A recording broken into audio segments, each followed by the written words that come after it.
तो हम लोग अभी इंटरनल कंबशन इंजन के बारे में देखेंगे। आईसी इंजन, इससे सबसे ज़्यादा क्वेश्चन लगभग बाकी एग्ज़ामों की तुलना में एसएससी जे में ज़्यादा क्वेश्चंस आते हैं आईसी इंजन से। तो इसका हम थ्योरेटिकल पार्ट जल्दी से कवर करेंगे। थोड़े ज़्यादा क्वेश्चन है तो चलिए स्टार्ट करते हैं। पहला है Stirling and Ericsson cycle are, ये रिवर्सिबल साइकिल है। Which of the following is an reversible cycle. तो कार्नोट तो रिवर्सिबल है, स्टर्लिंग इरेक्शन अभी हमने देखा रिवर्सिबल है, तो इसमें नन ऑफ द अबव हो जाएगा। फिर जैसा सेकंड नंबर है तो इसमें है second number compression ratio of the diesel engine में है 16:20। फिर टू स्ट्रोक साइकिल है, टू स्ट्रोक साइकिल में क्या रहता है कि only port covered and covered by the piston to effect charging and exhausting. फिर 8वां नंबर है number of working strokes per minute for the two stroke cycle engine as compare to that speed the engine in the RPM. देखिए two stroke में क्या रहता है कि एक पूरा साइकिल में एक पावर स्ट्रोक हमको मिल जाता है, लेकिन 4 स्ट्रोक में 2 साइकिल कवर करता है क्रैंकशाफ्ट, तो हमको एक पावर स्ट्रोक मिलता है। तो यहाँ जो एन स्पीड है वो एन ही रहेगा, मतलब सेम रहेगा, लेकिन 4 स्ट्रोक होता तो हाफ हो जाता, मीन्स n/2 हो जाता। तो इसमें सेम होगा। फिर आगे चलते हैं। देखिए जैसे the petrol engine works on the auto cycle, ये सब सिंपल क्वेश्चन है, हम लोग अच्छे क्वेश्चन देखते हैं। ये तो न्यूमेरिकल है, आप लोग देख लीजिएगा।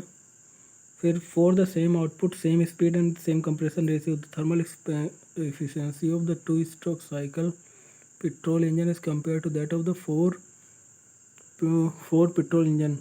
तो अगर सेम कंप्रेशन रेशियो और सेम थर्मल इफिशियंसी है तो टू स्ट्रोक की थर्मल इफिशियंसी कम होगी, और वैसे भी टू स्ट्रोक ज़्यादा पावर देता है, जैसे कि ट्रक वगैरह में हम टू स्ट्रोक यूज़ करते हैं। फिर आगे चलते हैं। तो ये सब तो सिंपल है, जैसे कि 17th नंबर देखिए 1-1/r⁴ गामा-1 ए नंबर हो जाएगा। 23rd में देखिए for same compression ratio for same heat added. तो same compression ratio same heat added, मतलब जहाँ कहीं भी सेम कंप्रेशन रेशियो रहेगा तहाँ ऑटो ज़्यादा होगा डीजल से। लेकिन अगर कहीं मिलता है कि सेम मैक्सिमम टेम्परेचर, अगर मैक्सिमम टेम्परेचर की बात आती है तो डीजल ज़्यादा हो जाएगा ऑटो से। तो आगे चलते हैं। 24th number the efficiency of the diesel cycle with decrease in cut off ratio. तो इसका जो फार्मूला होता है, फार्मूला में क्या रहता है 1-1/r⁴ of gamma into rho to the power of gamma upon rho, और यहाँ गामा, ये होता है फार्मूला। तो कुल मिला के हम रो टू द पावर ऑफ गामा-1 को हम लेके चलते हैं। तो अगर हमारा रो डिक्रीज हुआ तो देखिए जैसे 1 माइनस, ये ओवरऑल टर्म को हटा देते हैं, रो टू द पावर गामा पे ध्यान देते हैं। तो अगर ये टर्म इंक्रीज हुआ, efficiency of the diesel cycle with decrease in cut off, तो अगर ये टर्म डिक्रीज हुआ तो 1 माइनस डिक्रीज तो ज़्यादा वैल्यू आएगी, मतलब इफिशियंसी इंक्रीज होगी। फिर आगे चलते हैं। The ideal efficiency of the erection cycle with perfect regeneration and operating between two given temperature limits, तो इसमें इक्वल टू कार्नोट साइकिल हो जाएगा। फिर है विच 31st number which gas will produce the highest efficiency in an ideal Otto cycle for the same compression ratio. अगर same compression ratio तो यहाँ gamma की मतलब देखना है, जैसे कि ऑटो साइकिल का क्या होता है 1-1/r⁴ ऑफ गामा-1। तो अगर गामा की वैल्यू ज़्यादा है, गामा की वैल्यू इंक्रीज़ करेगी तो ये पूरा टर्म इंक्रीज़ करेगा, तो ये पूरा टर्म फिर डिक्रीज़ करेगा। तो अगर 1 माइनस डिक्रीज़ होगा तो मतलब इफिशियंसी ज़्यादा होगी, मतलब गामा हमको ज़्यादा चाहिए। तो गामा सबसे ज़्यादा किसका होता है मोनोएटॉमिक, मतलब नोबल गैसेस, तो इसमें हीलियम। फिर आगे चलते हैं। 26th which of the wrong assumption for the calculation of air standard efficiency. तो इसका सीधा है gases dissociates at the higher temperature, ये नहीं होगा। Stealing and direction are reversible cycle. फिर आगे चलते हैं इसमें, जैसे कि ये देखिए 34th नंबर था तो वही सेम है कि कट ऑफ रेशियो पे क्या इफेक्ट पड़ता है, ये तुमने बता ही दिया। फिर 40th नंबर में देखिए diesel fuel compare to the petrol more difficult to ignite. ये एक बार आप लोगों के ध्यान में रहेगा तो फिर टिक तो मारना रहता है, तो उसमें आसानी होगी। Which factor contribute to the efficiency of the cycle operating temperature. फिर जैसे कि 38th नंबर है, which of the engine has a spark plug used for the ignite the fuel. Spark plug किस में यूज़ होता है? ऑटो में use होता है। ऑटो मतलब पेट्रोल इंजन। फिर आगे चलते हैं। 51th most high speed compression engine operates on dual cycle.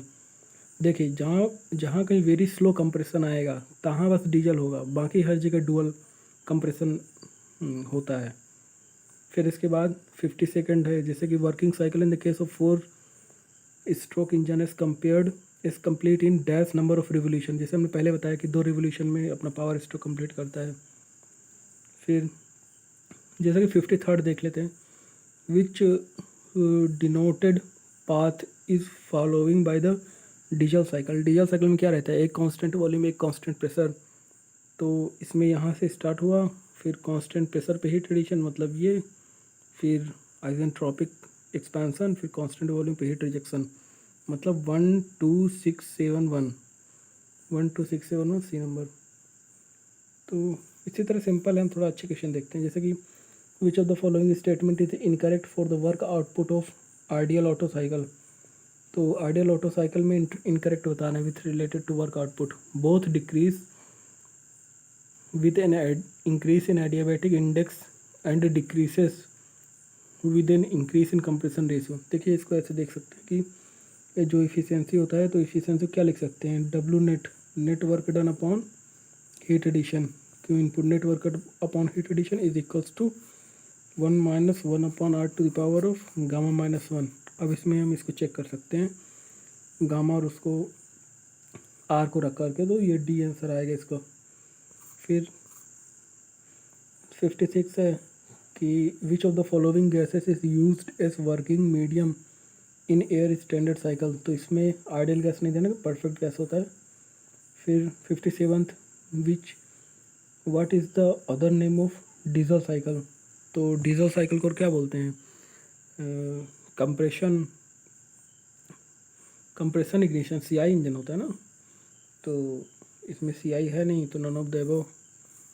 फिर ये देख लीजिए, जैसे the pressure and the temperature at the end of the compression stroke in petrol engine 6 से 12 इन केजी पर सेंटीमीटर स्क्वायर प्रेशर है और 250 से 300 डिग्री सेल्सियस टेम्परेचर है। फिर ये देखते हैं, जैसे कि which of the following 70th number, which of the following represent the correct graph for relation between the efficiency and the compression ratio. देखिए, क्या होता है कि 1 माइनस इफिशियंसी क्या होता है? किसकी इफिशियंसी पूछ रहा है? सिंपल लिखा हुआ है। तो जैसे कि हम ऑटो के लेके चलते हैं, 1 - 1 upon r to the power of gamma -1। तो इसमें अगर हम आर की वैल्यू, आर के कंप्रेशन रेशियो की वैल्यू बढ़ाते हैं, अगर इसकी वैल्यू बढ़ाते हैं तो ये ओवरऑल की वैल्यू कम होगी, तो इफ़िशियंसी बढ़ेगी। मतलब अगर हम आर के बढ़ाते हैं तो इफ़िशियंसी बढ़नी चाहिए। तो ये देखिए, डी नंबर आर के बढ़ाते हैं तो इफ़िशियंसी बढ़ रही है। ये इक्वेशन की वजह से इस तरीके का स्लोप आता है, थोड़ा इसको ध्यान में रखने की ज़रूरत है। फिर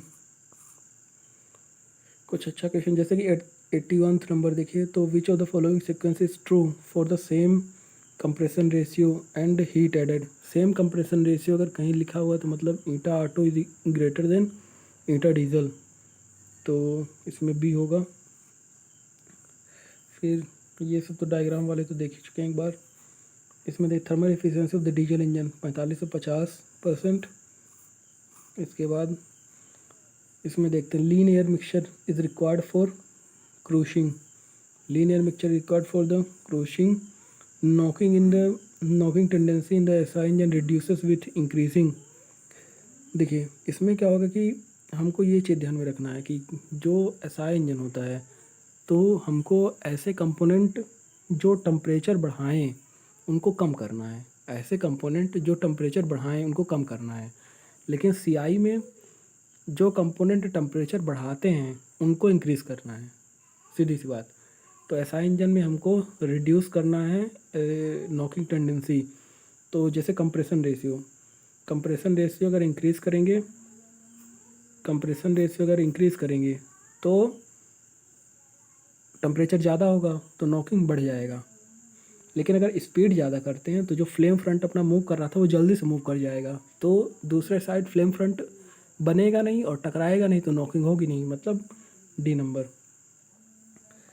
फिर आगे चलते हैं। Higher compression ratio in the diesel engine results.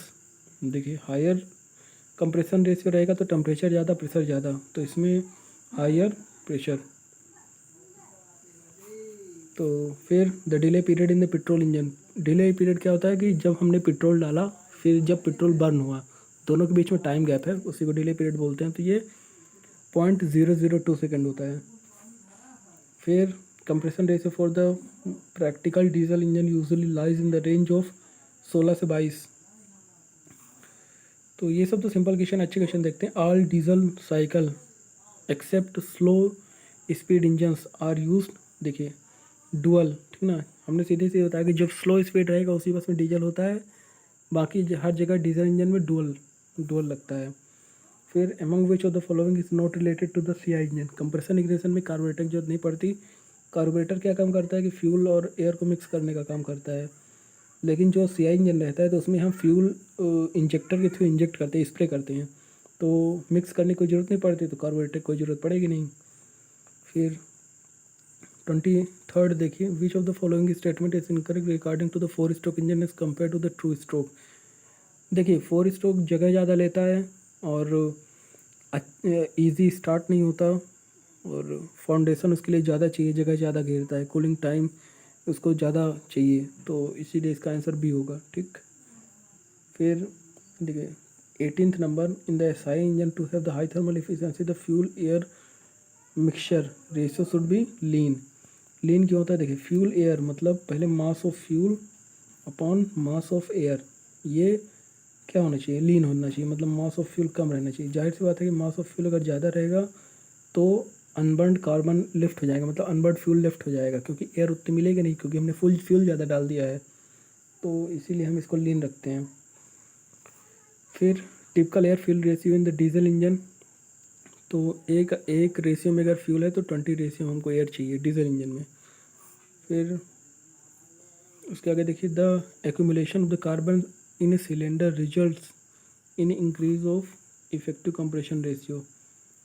33rd, the temperature in degree Celsius at the interior surface of the cylinder valves in the normal operation is not allowed to exceed 180 degree.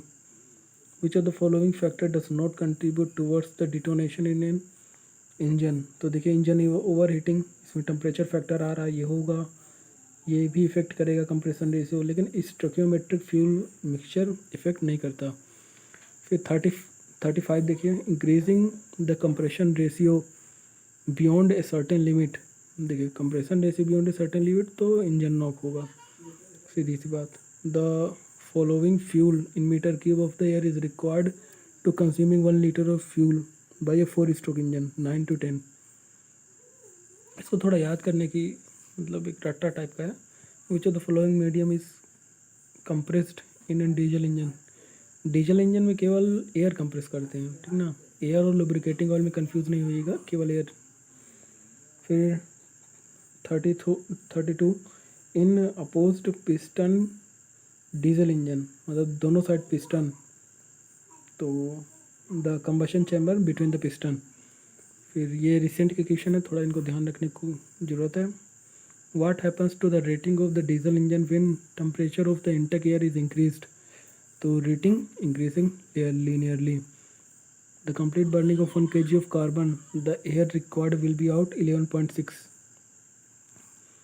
41 देखिए, the fuel consumption of the diesel engine is not guaranteed at 1 Carter load because at such low load the small difference in the cooling water temperature or the internal friction has a disproportionate effect. देखिए जैसे इस तरह question रहते हैं ना, तो उसमें ये ट्रिक रखिएगा कि जो थोड़ा ज़्यादा एक्सप्लेन किया हुआ है, मतलब रीज़न को जो ज़्यादा बताया हुआ है, तो वो आंसर होने की पॉसिबिलिटी ज़्यादा रहती है। जैसे इसमें 3 लाइन में एकदम रीज़न को एक्सप्लेन किया हुआ है, तो इसका आंसर होने का पॉसिबिलिटी बढ़ जाता है। फिर बाकी इसको हमने बता ही दिया, ध्यान में रखिएगा। Which part of the petrol engine would need modified if the engine is to be made to run on the LPG? अगर एलपीजी पे हम चलाएंगे तो कार्बोरेटर नहीं चाहिए होगा, कार्बोरेटर की जगह कुछ दूसरा लगाएंगे, क्योंकि कार्बोरेटर करता है कि फ्यूल और एयर को मिक्स करता है, लेकिन वो तो ऑलरेडी लिक्विड फॉर्म में रहेगा, तो क्या इसको कैसे करेंगे, तो उसके लिए कार्बोरेटर को मॉडिफाई करना पड़ेगा। The minimum crank speed in the case of the petrol engine 60 से 80 आरपीएम। फिर देखिए जैसे 6 नंबर है, commercial available petrol in the India has octane number. देखिए पेट्रोल के लिए ऑक्टेन नंबर रहता है, इसकी रेटिंग है 100, ठीक ना, तो नियर वैल्यू 185 90। इसी तरह डीजल के लिए रहता है cetane number, cetane number near रहता है 45 to 50 सीटेन नंबर, ठीक। फिर आगे बढ़ते हैं, which of the following fuel having maximum resistance to detonation, तो isooctane. Chemically correct estimated ratio for the petrol is 11:1। फिर उसके बाद the lowest temperature at which the oil ceases to flow, cloud point. The ratio of the air required for the complete combustion of a carbon to the carbon dioxide and that to carbon monoxide. मतलब oxygen का हमको ratio बताना है जो कि complete carbon को burn करे, carbon dioxide में और कार्बन मोनोऑक्साइड में, तो उसमें ऑक्सीजन का रेशियो रहता है 2:1। मतलब CO2 के लिए अगर 2 एटम चाहिए ऑक्सीजन के, तो CO के लिए 1 ही चाहिए, मतलब 2:1। फिर bomb calorimeter is an apparatus of measure, दो इसमें कंफ्यूज नहीं होगा, calorific value of solid and liquid fuel दोनों होते हैं। फिर the diesel oil is obtain during distillation, तो डिस्टिलेशन करते हैं तो वहाँ डीजल हमको 200 से 300 के आसपास में डीजल मिलता है। Calorific value of the fuel is based on, तो देखिए जैसे कि कैलोरीफिक इफ़िशियंसी हम लोग जब निकालते हैं तो उसमें अपॉन में क्या रहता है, कैलोरीफिक वैल्यू रहती है, अपॉन में क्या रहता है, मास of fuel into calorific value. तो जाहिर सी बात है कैलोरीफिक वैल्यू क्या होगा, पर केजी में रहा होगा, तभी इसमें एमएफ को मास ऑफ फ्यूल का ऐड किया होगा, मतलब पर केजी ऑफ फ्यूल, मतलब 1 kg ऑफ फ्यूल। फिर इसी तरह इसमें जाते हैं, the major constituent of fuel are carbon and hydrogen. इधर है the combustion of the gases fuel the following, किसका यूज़ करते हैं इसमें, देखिए एवोगैड्रो हाइपोथेसिस का यूज़ होगा, मतलब जाहिर सी बात है कि गैसेस मॉलिक्यूलर लेवल पर हो रहा है, और एवोगैड्रो इसी के बारे में बात करता है। फिर which term best represent the calorific value of the gases fuel, तो इसको देखिए किलो कैलोरी पर केजी हमने भी बताया कैसे होता है, तो किलो कैलोरी पर केजी। आइसोक्टेन ऑक्टेन, देखिए ऑक्टेन नंबर क्या किसके लिए रहता है, पेट्रोल के लिए ऑक्टेन, और डीजल के लिए सीटेन, तो ऑक्टेन नंबर इंडिया में approx near to 100। The heat utilise for the low heat value of oil, the heat engine utilises the low heat value of oil, इसको याद ध्यान में रखिएगा। 2018 रिसेंट के ये, ethyl fuel is use to increase the octane rating of the fuel, ethyl fuel is use to increase the octane rating of the fuel. इधर एक question है, for diesel engine the method of governing employed is quality governing, diesel engine के लिए quality governing, quantity governing में नहीं कर दीजिएगा, quality governing. What material is used for the insulating body of the spark plug, spark plug को insulate करने के लिए ऊपर क्या लगा रहता है, एल्यूमिना। फिर which element regulate the pressure strokes in the fuel injection pump of a diesel engine, needle valve. फिर free acid of the diesel oil for the diesel engine leads to damaging both of the storage tank and the engine, both of the storage tank and the engine. फिर what approximate percentage of the heat in the combustion is loss to jacket cooling water, जो engine को ठंडा करने के लिए cooling water रहते हैं तो उसमें लगभग 25% हीट उसकी वेस्ट हो जाती है। In order to prevent the formation of carbon on the injector the temperature of the nozzle tip 100 से 250, तो ताकि कार्बन वहाँ ना फॉर्म हो जाए, इसीलिए। इधर self ignition temperature of the diesel as compare to the petrol is lower, जाहिर सी बात है कि सेल्फ इग्निशन टेम्परेचर कम रहा होगा, तभी इसके लिए हमको स्पार्क प्लग की ज़रूरत नहीं पड़ी, मात्र फ्यूल को स्प्रे करने से ही वो कंप्रेस्ड एयर की जो हीट रहती है उससे बर्नट हो जाता है। तो इसीलिए डीजल की लोअर सेल्फ इग्निशन टेम्परेचर। और mechanical seals are use to prevent the leakage, mechanical seals are use to prevent the leakage. फिर आगे चलते हैं, using lubricants on the engine parts in example of reduce, क्या friction कम करता है। और इधर which is not part of the magneto ignition system, इसमें बैटरी मैग्नेटो इग्निशन सिस्टम में नहीं रहता। और how self ignition temperature of the petrol compare to that of the diesel, तो अभी हमने बात की पेट्रोल का सेल्फ इग्निशन टेम्परेचर ज़्यादा रहता है। Which of the following statement is correct about the lubrication coolants, तो नन ऑफ द अबव, इसको पढ़ लीजिए, none of the above. The fuel air fuel ratio in petrol engine is controlled by carburetion. मतलब मेरे ये video बनाने का उद्देश्य सीधे से ये है कि आप 2x की स्पीड पर इसको चलाएं और एक ध्यान में रहे कि हाँ इसका आंसर ये है, और उसको तुरंत लगाते जाएं फिर एग्ज़ाम में। देखिए जाहिर सी बात है कि यहाँ सारे क्वेश्चन हम एक्सप्लेन नहीं कर सकते, हमने जो किया है, हमको जो टफ लगा, ट्रिकी लगा, उसको हम यहाँ पर डिस्कस कर रहे हैं। तो अगला है the silencer in the SI engine, silencer क्यों लगा रहता है, नॉइज़ को रिड्यूस करने के लिए। यहाँ पर सुपर चार्जिंग, देखिए सुपर चार्जिंग क्या होता है कि हम डेंसिटी इंक्रीज़ करके उसका टेम्परेचर बढ़ा देते हैं, तो ताकि हमको उसके वर्क आउटपुट ज़्यादा मिले। स्कैवेंजिंग क्या होता है, स्कैवेंजिंग होता है डिस्चार्ज की प्रोसेस। जैसा कि इस क्वेश्चन को देख लेते हैं, 7th number, the process of supplying the intake air to the engine cylinder at a density more than the density of surrounding atmosphere is known as super charging. ठीक, फिर देखिए 4 स्ट्रोक इंजन में जब ही N/2 वाली बात की थी तो इसका सी ऑप्शन हो जाएगा, सेकंड का सी। इसी तरह 4 stroke engine firing order 1342, firing order 1342। Morse test किस लिए यूज़ होता है, इग्निशन डिटरमाइंड मैकेनिकल एफिशिएंसी। फिर the indicator of an engine is use to determine IHP MCP, MEP होना चाहिए वो, फिर MCP लिखा है। Morse test conduct for the multi cylinder engine indicated power. फिर the output of the diesel engine can be increased without increasing the engine revolution of the size is known by the super charging. बताएं super charging density increase करके intake air amount increase कर देते हैं ताकि उससे work done हमको ज़्यादा मिले। फिर है installation of the super charger in a 4 cycle diesel engine can result the following percentage increase in the power, none of the above. तो इधर एक सुपर चार्जर क्वेश्चन था, supplying the intake air of the engine with air at the density greater than the density of the surrounding atmosphere. The process of removing the burnt gases from the combustion chamber of the engine cylinder is known as scavenging. देखिए which of the following is a false statement, excess quantities of the sulfur in the diesel fuel are objectable because it may cause the following detonation. फिर an engine indicator is used to determine the following, volume of cylinder, engine indicator volume of cylinder. फिर the reason for the super charging in any engine is to reduce weight and bulk for a given output.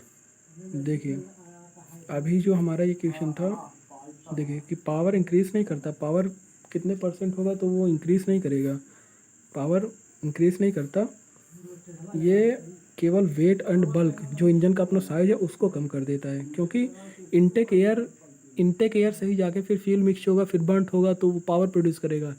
तो उसकी हम density बढ़ा देते हैं किसी medium से, तो उतना बड़ा हमको सिलेंडर नहीं लगता, मतलब साइज कम कर देता है, वो बल्क उतना नहीं रहता। देखिए इन ऑर्सट अपरेटस CuCl2, ये बहुत इंपॉर्टेंट क्वेश्चन है क्योंकि ये 2018 के एग्ज़ाम में आए हुए थे और रिसेंट में दे रहा है, पहले कभी नहीं पूछा गया। तो इन ऑर्सट अपरेटस CuCl2 एब्जॉर्व करता है CO को, KO2 एब्जॉर्व करता है CO2 को, जैसे KO2 CO2, इससे याद कर लीजिएगा। द पायरोगैलिक एसिड एब्जॉर्व करता है O2 को, पायरोगैलिक O2। The specific heat of the super heated steam in kilo calorie पर kg is generally of the order of 0.5। सो ये रहा आंसर। अगर आप लोग क्वेश्चन मतलब स्लो करके देखना चाहते हो, लगाना चाहते हो, तो ये रहा आंसर उस सबका। And thank you so much.